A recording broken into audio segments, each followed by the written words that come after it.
چھت والی قبر 30,000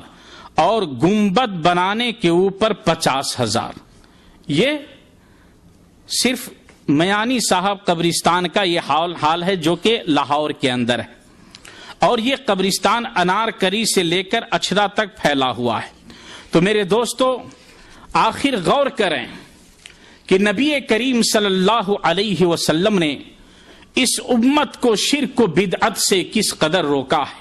کس قدر ڈرایا ہے کہ یہ امت جو توحید پرست ہے، توحید کا پرچم پھیلانے کے لیے روئے زمین کے اوپر بھیجی گئی ہے، یہ امت کس قسم کے خرافات اور بدعات کے اندر ڈوبی ہوئی ہے. غور کیجئے، کم و بیش 1,24,000 انبیاء کرام روئے زمین کے اوپر بھیجے گئے، لیکن ان میں سے صرف 14-15 انبیاء کرام کی قبروں کا پتہ چلتا ہے، اور ان میں بھی نبی کریم صلی اللہ علیہ وسلم کی قبر کے علاوہ ساری قبروں کے اندر اختلاف ہے کہ یہاں پر انتقال ہوا تھا یا نہیں ہوا تھا. یعنی انبیاء میں سے جو صحیح قبر دلیل کے ساتھ ثابت ہے وہ صرف نبی کریم صلی اللہ علیہ وسلم کی قبر ہے. باقی 14-15 قبروں کا نام مورخین نے لیا ہے، لیکن سب کے اندر اختلاف ہے. تو میرے دوستو غور کریں کہ اگر قبروں کے اوپر مزار بنانا یا قبروں کو پختہ کرنا اگر یہ طریقہ ہوتا، شریعت کا طریقہ ہوتا، تو یہ انبیاء کرام کی قبریں بھی موجود ہوتی، صحابہ کرام کی قبریں ہمارے سامنے موجود ہوتی، اور صحابہ کرام کہیں بھی کسی ملک کے اندر جاتے تھے، ان کی تاریخ سے یہ ثابت ہے کہ جب بھی کوئی اونچی قبر دیکھتے تھے تو اسے ڈھا دیتے تھے. اپنے ساتھی کو جب دفن کرتے تھے تو کہتے تھے اس قبر سے اور مٹی ہٹا دو، اس لیے کہ نبی کریم صلی اللہ علیہ وسلم نے قبر کو پختہ کرنے یا اسے اونچی کرنے سے منع فرمایا ہے. میرے بزرگوں اور دوستو، ضرورت تو اس بات کی ہے کہ ایک پروگرام صرف اس کے اوپر ہو کہ جو قبر پرست لوگ جو دلیلیں دیتے، جو شبہات پیش کرتے ہیں، ان کے پاس جو شکوک ہیں ان کا جواب دیا جاتا. لیکن چونکہ وقت بہت کم ہے اس تفصیل میں جانا مناسب نہیں ہوگا. لیکن خاص طور پہ نبی کریم صلی اللہ علیہ وسلم کی قبر مبارک کو دلیل کے اندر پیش کیا جاتا ہے کہ اس کے اوپر عمارت ہے. تو میرے بزرگوں اور دوستو آپ سب جانتے ہیں کہ نبی کریم صلی اللہ علیہ وسلم کے بارے میں جب اختلاف ہوا صحابہ کرام کے اندر کہ نبی صلی اللہ علیہ وسلم کو کہاں دفن کیا جائے، تو بعض صحابہ کرام نے بیان کیا کہ میں نے نبی کریم صلی اللہ علیہ وسلم کو فرماتے ہوئے سنا کہ نبی جہاں پر فوت ہو جائے نبی کو وہیں دفن کیا جائے. تو نبی صلی اللہ علیہ وسلم حضرت عائشہ رضی اللہ تعالی عنہا کے گھر میں آپ اللہ کو پیارے ہوئے، اسی لیے اسی جگہ کے اوپر صحابہ کرام نے اتفاق کیا اور نبی صلی اللہ علیہ وسلم کو اسی حجرے کے اندر دفن کیا. حجرہ پہلے سے موجود تھا اور نبی صلی اللہ علیہ وسلم کے بارے میں حدیث ہونے کی وجہ سے انہیں وہاں دفن کیا گیا. پھر حضرت ابو بکر اور عمر یہ کافی نبی سے محبت ہونے کی وجہ سے نبی کی قبر کے ساتھ جانے کو پسند کیا، ورنہ میرے دوستو اور صحابہ بھی وہاں دفن ہو سکتے تھے اور صحابہ کی قبروں کے اوپر بھی عمارت بنائی جا سکتی تھی. لیکن غور کریں کہ نبی صلی اللہ علیہ وسلم کی قبر پہ کوئی عمارت نہیں بنی، نبی صلی اللہ علیہ وسلم کی قبر کو پختہ نہیں کیا گیا، بلکہ نبی صلی اللہ علیہ وسلم کی قبر مبارک کی حفاظت کے لیے چند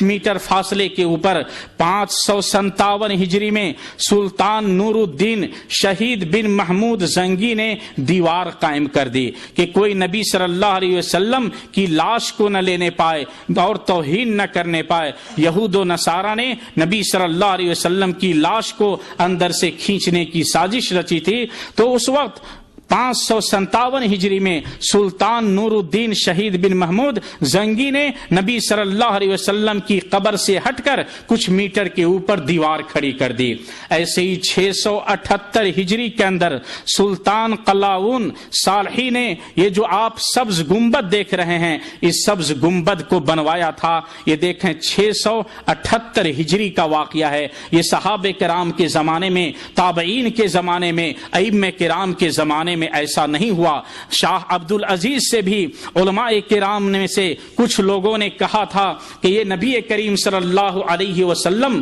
کی قبر مبارک کے اوپر جو گنبد بنا ہوا ہے اسے توڑ دیا جائے، لیکن علماء کرام نے اس امت کے اندر اختلاف نہ ہو، انتشار نہ ہو، لوگ اختلاف کے اندر نہ پڑ جائیں، اس کو نظر سامنے رکھتے ہوئے یہ فتویٰ دیا کہ یہ قبر اب جیسی ہے اس کو ایسے ہی چھوڑ دیا جائے اور اس کو نہ ڈھاہا جائے، چونکہ اس امت کے اندر بہت ہی زیادہ جہالت ہے اور یہ لوگ اختلاف کے اوپر اتر جائیں گے۔ میرے دوستو، آج آپ دیکھیں مسلمانوں کا کیا حال ہے، اللہ تعالیٰ کے گھر کا لحاظ نہیں رکھتے، مسجد کا لحاظ نہیں ہے، خانہ کعبہ کی طرف کھڑے اور بیٹھ کر پیشاب کرتے ہوئے ان کے رونگٹے کھڑے نہیں ہوتے، لیکن قبرستان جب جاتے، کسی مزار کے اوپر جاتے اور مزار سے جب واپس جاتے ہیں تو یہ الٹے پاؤں واپس جاتے ہیں کہ کہیں اس کے اندر مدفون انسان کہیں ناراض نہ ہو جائے۔ ایسے ہی میرے دوستو، خانہ کعبہ کو ویران کرنے کی کوشش کی گئی،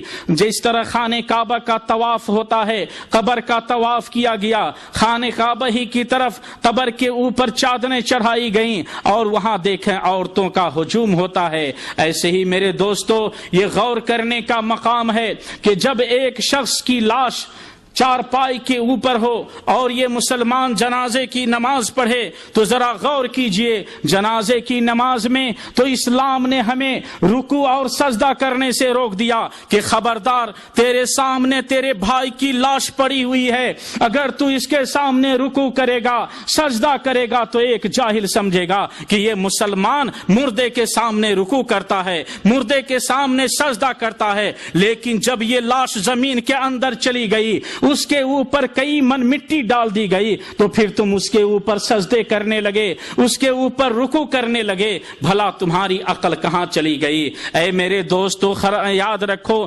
تمہارے اس اسلام نے مزاروں کی اور علماء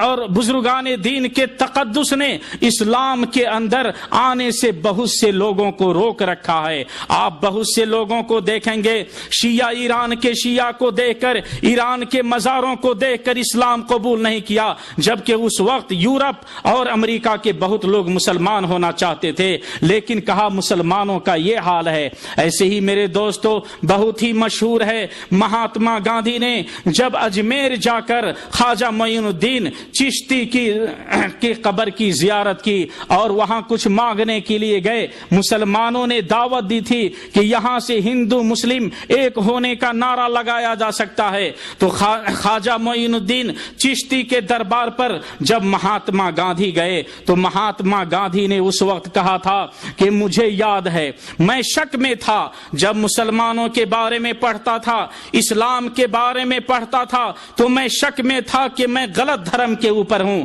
میرا دھرم غلط ہے، لیکن آج خواجہ کے دربار پہ آ کر، خواجہ کی درگاہ پہ آ کر میرا شک دور ہو گیا اور میں سمجھتا ہوں کہ میں مسلمانوں سے اچھا ہوں، کیونکہ میرا خدا یا تو بیٹھا ہوا ہے یا کھڑا ہے، لیکن مسلمانوں کا خدا تو سویا ہوا ہے۔ کہا ہمارے مندروں میں یا تو جو بت ہیں وہ بیٹھے ہوئے ہیں یا کھڑے ہیں، ہم تو کم سے کم سجدے کرتے، عبادت کرتے تو ان بیٹھے اور کھڑے بتوں کے سامنے، لیکن یہ مسلمان اس شخص کے سامنے سجدہ کرتے ہیں، طواف کرتے ہیں جو قبر کے اندر لیٹا ہوا ہے، تو میں سمجھتا ہوں کہ میرا دھرم صحیح ہے۔ غور کیجیے، یہ اسلام سے کس نے روکا؟ ہمارے اور آپ کے غلط کردار نے۔ میرے بزرگوں اور دوستوں، یہ مسلمانوں کے لاکھوں کروڑوں روپئے جو مزاروں کے اوپر خرچ کیے جاتے ہیں، میرے بزرگوں اور دوستوں، ضرورت اس بات کی ہے کہ کتنے مسلمان غریب اور فقیر ہیں، کتنی ہماری بہو اور بیٹیاں لوگوں کے سامنے ہاتھ پھیلا کر کے بھیک مانگتی ہیں، لیکن بہت سے مسلمان مفلس جہاں میں ترستے ہیں روٹی کو، جاڑے میں مرتے، قبر پہ چڑھاتے ہو چادر پہ چادر، گجیڑی اڑاتے ہیں مرغے پہ مرغے، یہاں چادر پہ چادر ہے، مرغے پہ مرغے ہے، اور کتنے ہمارے مسلمان ہیں جو لوگوں کے سامنے ہاتھ پھیلا کر کے بھیک مانگتے ہیں۔ ایک وقت تو یہ تھا کہ مسلمان توحید کا پرچم ہاتھ میں لے کر غیروں کو للکارتا تھا کہ ہمارا دھرم صحیح ہے، اور آج ہمارا کردار اتنا گندا ہوا ایک دن ہم کہہ سکتے تھے کہ یہ غیر مسلم ہر کنکر کو شنکر کہتے ہیں،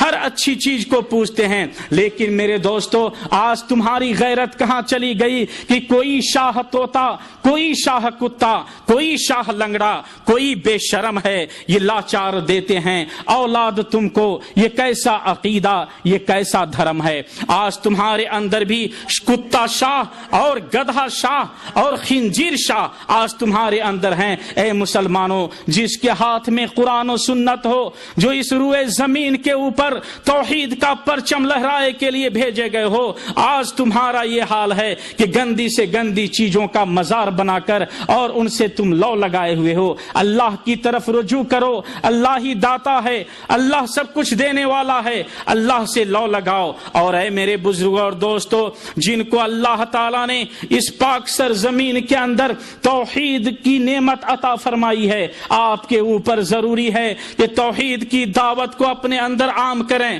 دوستو احباب کے اندر عام کریں، اور آپ کہیں کہ اس توحید کی امانت ہمارے سینے میں ہے، اس کو ہم پھیلائیں گے اور شرک و بدعات کو اس روئے زمین سے ختم کریں گے۔ میرے دوستو وقت چونکہ زیادہ ہو رہا ہے، اللہ تعالیٰ سے دعا ہے کہ اللہ تعالیٰ ہم سب مسلمانوں کو قرآن و سنت کے اوپر چلنے کی توفیق عطا فرمائے، اور جو مسلمانوں کے اندر یہ گھناؤنے کردار پیدا ہو گئے ہیں، شرک و بدعات پھیلے ہوئے ہیں، اللہ تعالیٰ ان تمام چیزوں سے مسلمانوں کو نجات دے۔ وآخر دعوانا ان الحمد للہ رب العالمین، والسلام علیکم ورحمۃ اللہ وبرکاتہ۔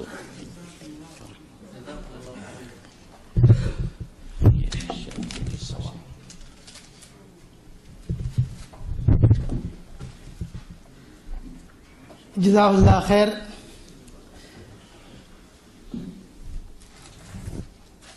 شیخ سلیم ساجد حفظہ اللہ نے قبروں کی عبادت، بلکہ عبادت نہیں تجارت یا قبر پرستی کے سلسلے میں جو باتیں وضاحت کے ساتھ آپ کے سامنے بیان کی ہیں، الحمدللہ ہم لوگوں کی نگاہ کھولنے کے لیے، آنکھیں کھولنے کے لیے کافی ہیں۔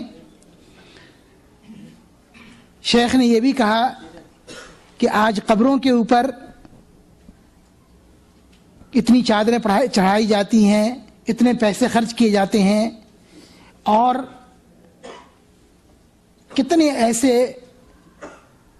مردے بے گور و کفن رہتے ہیں۔ عامر عثمانی صاحب دیوبند کے ایک عالم تھے، ان کا پرچہ نکلتا تھا تجلی، اس میں انہوں نے ایک شعر لکھا تھا اسی تعلق سے کہ صرف شہر سیاست کا ماتم نہیں، ہر ڈگر ایک سا حال ہے، کتنی قبروں پہ چڑھتی رہی چادریں، کتنے لاشیں پڑے رہ گئے بے کفن۔ اور جیسا کہ شیخ نے علامہ حالی مرحوم کا مقدمے کے اندر، ابتدائی خطاب کے اندر ان کے مسدس حالی سے جو کچھ اشعار نقل کیے ہیں کہ کرے غیر گر بت کی پوجا تو کافر، جو ٹھہرائے بیٹا خدا کا تو کافر، اور اسی طریقے سے مزاروں پہ جا جا کے مانگے دعائیں، یہ سب مشہور شعر ہے، یہ سب ساری چیزیں ہیں۔ بڑی وضاحت کے ساتھ آپ نے الحمدللہ شیخ کا خطاب سماعت فرمایا، وقت بھی کافی ہو گیا ہے، اور اب میں صدر محترم سے گزارش کرتا ہوں کہ وہ تشریف لائیں اور اپنے صدارتی کلمات سے ہمیں اور آپ کو نوازیں، اور چند ایک سوال جواب اگر ہو تو اس کے جواب سے بھی انشاءاللہ تبارک و تعالی جلد ہی اب پروگرام کے خاتمے کا اعلان کیا جائے گا اور ختم کر دیا جائے گا باذن اللہ، زیادہ وقت نہیں لے گا۔